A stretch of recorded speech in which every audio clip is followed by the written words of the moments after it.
Police department wants to know, did you happen to misplace $30,000? The question being raised by the discovery of mystery money. After a trial that raised disturbing questions about the prosecution's conduct, a convicted murderer is getting a second chance at freedom. It feels like you're just continuously being hugged. I do think that, it does help reduce stress and anxiety big time. What people struggling with insomnia or anxiety, their fans, what about the experts? What do they say about the effectiveness of weighted blankets? On Local 12 News, live at 6.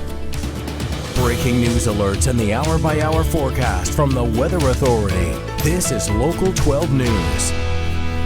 Good evening, everyone. I'm Cammie Dierking. I'm Rob Braun. Sounds like a dream come true, finding thousands of dollars in cash with no owner in sight. Yeah, a big pile of found cash leaves police in one community with lots of questions. Jeff Hirsch is live in Forest Park with a story of mystery money you'll see only on Local 12. Hi, Jeff. Good evening. This money was found in a storage unit. You know those self-storage units? A lot of money found in one of those places, and now the police are trying to figure out whose money it is.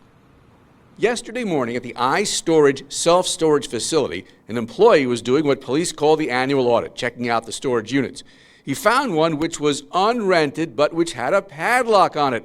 Cut open the lock and found money, lots of money, more than $30,000. So we went down, we located this money in a storage unit. And we obviously took that money, brought it back to the police department for safekeeping. And now our guys, our investigators, are looking at whose money it may be and see if we can locate its rightful owner. Of course, the rightful owner might not be a righteous owner. Now, there's always the chance it might have been someone who didn't trust banks and just too much money to fit under the mattress. But we definitely want to find the rightful owner of that money. And if somebody says and can come to us and say, this is why it's there and there was a legitimate purpose for it being there, we certainly want to return that money. But if someone comes in, they would have to show us, this is my money and they would have to prove that it's their money before we'd be able to give that back. Of course, if the money was from something illegal, drugs, gun running, who knows, you probably will not see anyone show up at the PD to claim it. Is it logical to assume that this is not the product of some sort of honest endeavor? Yeah, well, certainly a consideration for us is that this might be something else other than someone who's afraid of using banks, those kinds of things. It's peculiar that you would find a large sum of money in a storage unit that appears at this point anyway to have been abandoned. Just cash? Correct. Now, I asked if I could see the evidence. Show me the money! Well, I didn't say it that way. I asked politely, would they show me the money? And they said, no. No, they were polite about it. It's being processed. But I've never seen that much cash, and I guess I'm not going to see it today. It's actually more than $30,000. I'm about $29,950 short of that in my wallet, so I won't see it when I get home. Live in Forest Park, Jeff Hirsch, Local 12 News. Back to you. All right, Jeff, thank you. And if no one can prove that the money is legally theirs, or if it can't be connected to any crime, there is a chance that it could be claimed by the person who found it or by the storage company itself. Nothing is definite yet, though. Jury selection gets off to a slow start in the retrial of a man accused of killing his co-worker almost 7 years ago now. Deputies found Michelle Mockbee beaten to death at Thermo Fisher Scientific in Florence in May of 2012. A jury convicted David Dooley in 2014, but his defense team won a new trial after discovering the prosecutor's office did not hand over surveillance video that showed an unidentified man on the property the night before Mockbee's death.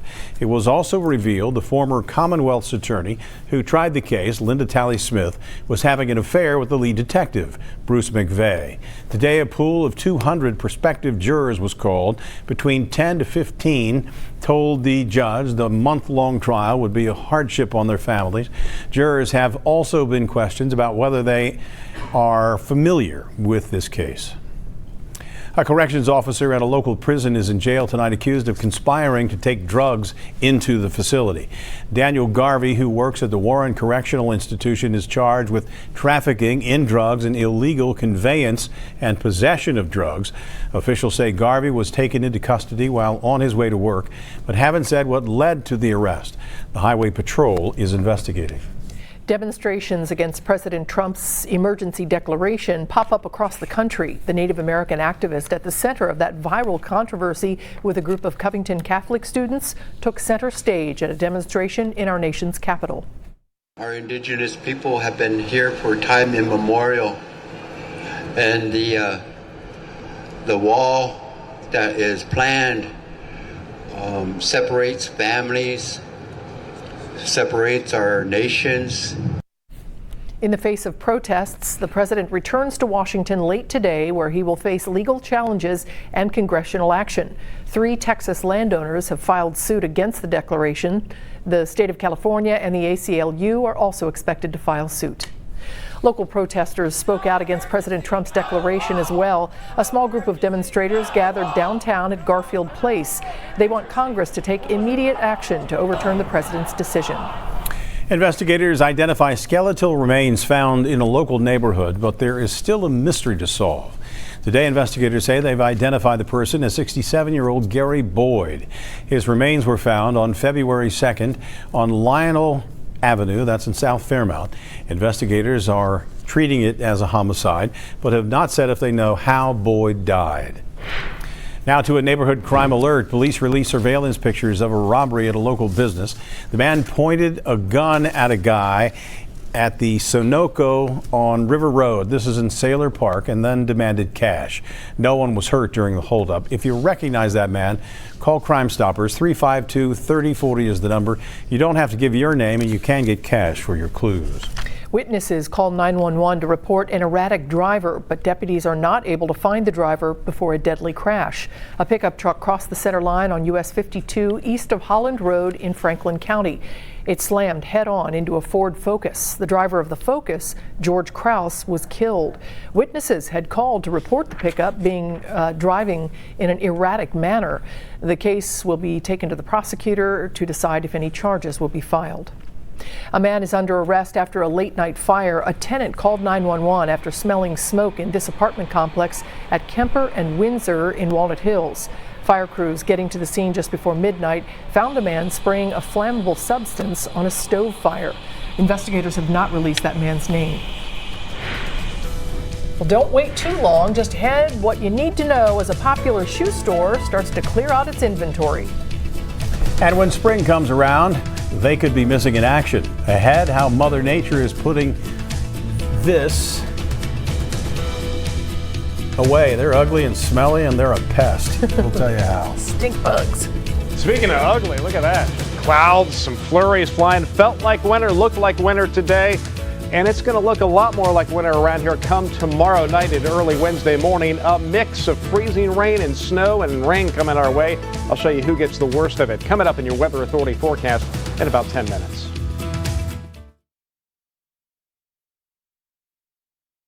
Approved by an Indiana Senate committee would expand the number of health care providers who could refuse to assist with an abortion if they have ethical, moral, or religious objections.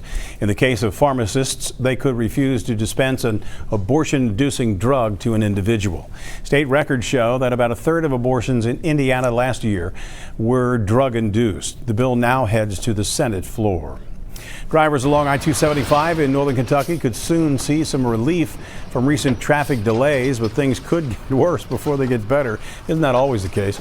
Road crews are working today to repair potholes in the westbound lanes between Turkey Foot and Mineola Pike, and that's got to be dangerous work. Look how fast they have to work to get back in the safety of the truck. They hope to target eastbound lanes tomorrow, so there could be slow traffic throughout the day, so watch for these crews. Yeah, and go slow when you're around them, goodness. One of the survivors of the shooting at the Fifth Third building in downtown Cincinnati is fighting for a new gun law in Kentucky. Whitney Austin of Louisville was wounded by gunfire as she walked through the revolving door that day. Now the Kentucky General Assembly is considering a so-called red flag bill. The measure would allow guns to be taken away from someone deemed potentially dangerous. 13 states already have an extreme risk protection order law. 8 of those states joined the list since the Parkland shooting just more than a year ago. I've been involved in a mass shooting and I've done nothing, absolutely nothing to prevent it. I almost felt in a way that I was deserving. We feel very strongly that there is a way to reduce the number of gun deaths and do it in a bipartisan way. In addition, there's also evidence in some states that these laws have prevented suicides. The red flag bill has been introduced in the Kentucky Senate. They are becoming more popular to help reduce anxiety and stress. Coming up, what experts have to say about weighted blankets and their benefits.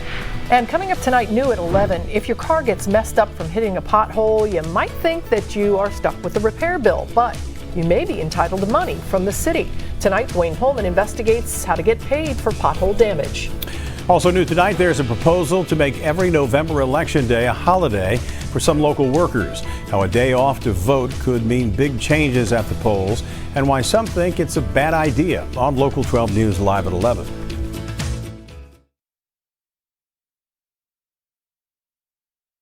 For children under 2 years old has more than doubled since 1997. Researchers say toddlers went from 1.3 hours a day in 1997 to more than 3 hours in 2014. But phones and tablets aren't the only culprits. The study finds time in front of the television has soared. Excessive screen time for young children has been linked to delays in cognitive, verbal, and social growth and increased risk of obesity and sleep problems. Payless begins liquidation sales after deciding to close its 2,100 stores around the country. The retailer has also discontinued online sales. Its website directs shoppers to nearby stores. Experts say some things are to keep in mind if you're going to go bargain hunting here. In the first days of liquidation sales, many deals aren't that great. In fact, a liquidator may raise prices and then take a percentage off. But if you wait too long, the inventory may be too low to do you any good. And make sure you understand the return policy. Often with liquidation sales, you can't take items back. Check out one of the happiest jets in the skies. You can't miss the latest Airbus model. It looks like a giant smiling whale. It's called the Airbus Beluga XL, and it's just completed testing. Should be in service later this year, but you won't be able to fly on this smiling plane. This is a super transporter cargo plane designed by Airbus to fly its aircraft components between production sites and its final assembly lines. Does look like, yeah, like a smiling whale. Looks like a whale. That's cute. Well, the bitter cold that we've dealt with this winter may have some benefits when spring comes around. Experts say the cold snap that gripped a big part of the country, including the tri-state, killed 95% of stink bugs that hadn't found shelter to stay warm this winter. Researchers say we'll likely see fewer other pests like the emerald ash borer and southern pine beetles. There's some good news to come out of the freezing cold. Well, more and more people are changing the way they sleep for possible health benefits. Makers of blankets weighted with beads or pellets say using them can reduce anxiety and stress. But some experts aren't so sure about that. Giovanna Dropic has more. Danielle Kerr is a busy full-time college student. I'm constantly stressed out. So while she does her homework, she snuggles up in this weighted blanket. It feels like you're just continuously being hugged. I do think that, it does help reduce stress and anxiety big time. More and more people are embracing the embrace of weighted blankets. The blankets, which can weigh up to 30 pounds, contain weighted beads or pellets that claim to create a calming, comforting effect that can lower stress and anxiety and improve sleep, specifically insomnia. We don't know for sure from a robust scientific standpoint, but anecdotally and from smaller studies, they do seem to help some patients. The blankets first became popular to help children with sensory issues. Sleep specialist Dr. Naomi Shaw of Mount Sinai Hospital says more research is needed to confirm if the blankets are effective and cautions they may not be for everyone. Overall, the safety profile seems to be okay as long as we consider the proper use of it. In children, be extra careful in terms of the size and the weight of the blanket, and in adults, if they have any, obvious lung diseases or neuromuscular or chest wall disorders, I would just be cautious with that. You really believe that your sleep is better because of this? I totally believe that. Kelly Weber has always had trouble staying asleep. She started using her weighted blanket several weeks ago. And I wake up, I feel great, and I hop out of bed, I'm ready to start the day. Thanks to her blanket, she's finally sleeping through the night. Giovanna Dierpik, CBS News, New York. Weighted blankets can cost hundreds of dollars and are not usually covered by insurance.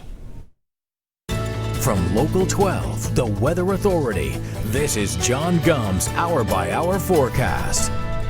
Well, it was chilly today, but at least there was no major weather to talk about. Tomorrow, not so much. Not so much. We have this brief period coming tomorrow night. Really, it looks like it's going to be after midnight into the pre-dawn hours of Wednesday morning when we get just a wintry mess. And then quickly, Cammie, we're going to see warm air surge in and everything goes to rain. So there's a window there that we really need to pay attention to. Again, late Tuesday night into Wednesday morning, a period of, well, really just a mess as we go from snow to freezing rain.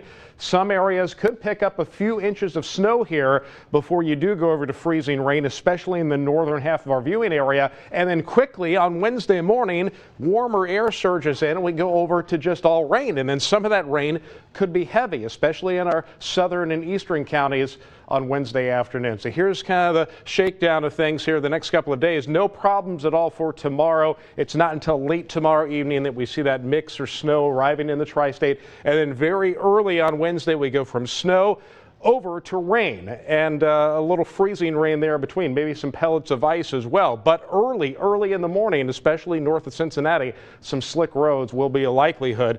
And then we look ahead to the weekend. There's a potent spring-like storm system that could bring severe weather in here by late Saturday and early Sunday. So let's show you things tonight. We're looking at clouds, 31 right now, west-northwest winds at 8, a wind chill of 23. So it's going to be cold as you got this evening. Some lingering flurries around 2, but generally speaking, we're going to drop temperatures out of the 30s into the 20s, and skies will clear at least a little bit tonight as those clouds kind of break somewhat. Still some flurries, though, inbound from the north and west, so we have to get through those first. On radar, we've been picking up a few of these snow flurries, especially from Hillsborough down through sections of southern Claremont County around New Richmond, Georgetown. Some snow flurries flying and a few more coming through southeast Indiana. Nothing that will really amount to anything. In fact, if anything, we begin to clear out a little bit later tonight and may start out tomorrow with a little sunshine, but certainly cold in the morning, low 20s. And during the day tomorrow, clouds begin to thicken up. We'll push into the upper 30s tomorrow afternoon, but no weather problems during the day tomorrow. It's not until late tomorrow evening that we begin to see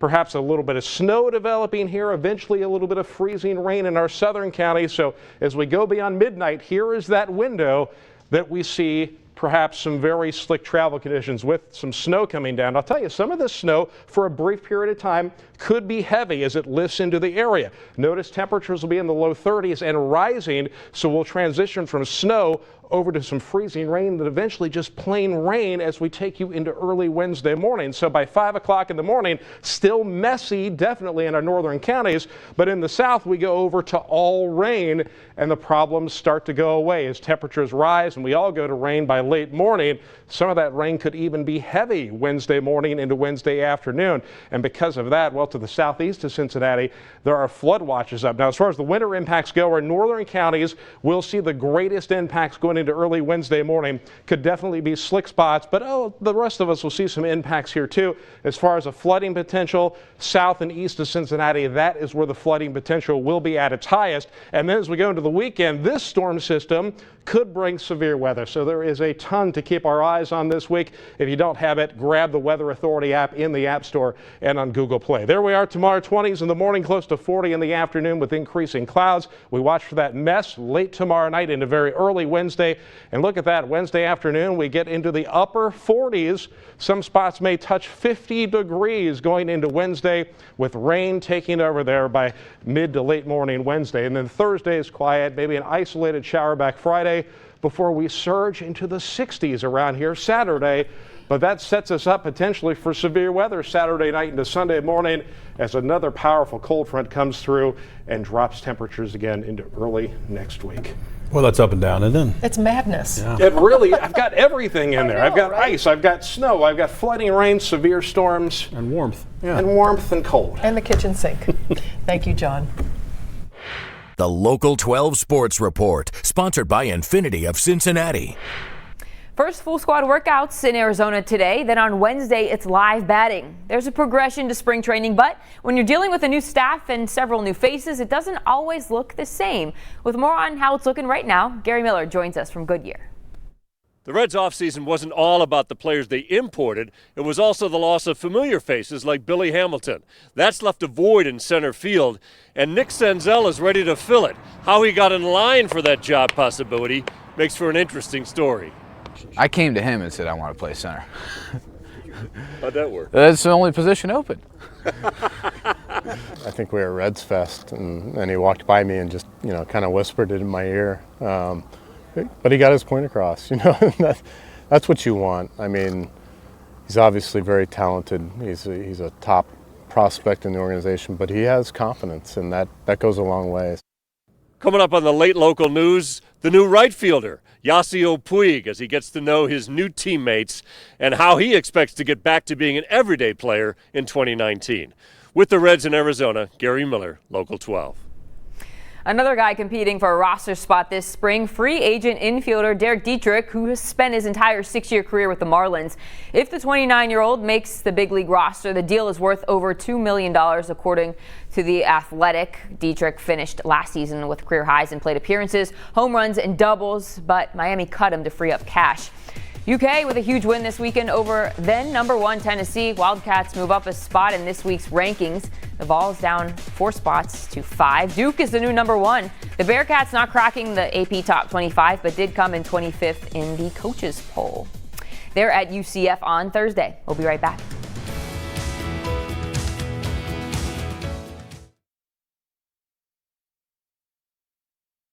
We are working on tonight.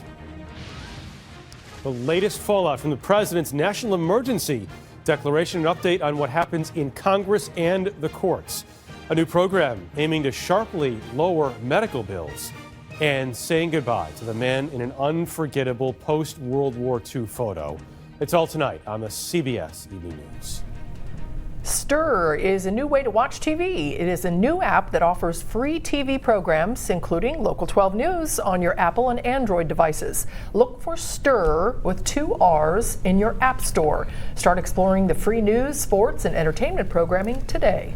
And it's time to look ahead to the weekend. Here's John. Yeah, we have to watch the storm system over the weekend, Rob and Kemi. This thing is going to be potent, and going into late Saturday night, early Sunday morning, heavy rain, even the possibility of severe storms moving through the tri-state. So keep it with us through the week for more on that. 61 Saturday, windy Sunday. That 58 will be a morning high with temperatures falling sharply Sunday afternoon. Tonight we fall into the 20s with clouds clearing. Thanks for being with us, everybody. We'll see you tonight at 11. Local 12 News is always on air, online, and on the go. We're proud to be the local station.